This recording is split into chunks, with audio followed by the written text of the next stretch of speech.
Buhay bilang isang OFW, hindi madali ang malayo sa pamilya para sa kinabukasan. Masakit pa, naabutan ka ng homesick dito sa abroad. Naramdaman mo rin ba yun mga kababayan ko?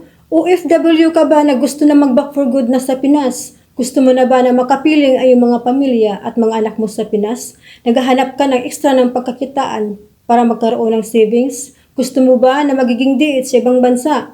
Great news! May nakita akong magandang opportunity na pwede mong gawin kabayan para magkaroon ka ng pagbabago sa buhay. Gawin mo lang ito kung bakante ang iyong oras. May online business system akong ginagawa ngayon at marami ng mga kababayan na umuwi ng back for good na sa Pinas. Masaya at nagsama-sama at nabuo na ang mga pamilya. Pangarap ko rin yan. Kagaya mo rin ako kabayan, may pangarap sa buhay. So ito na ngayon ang pagbabago sa buhay. Message mo ako para maturuan kita. See you!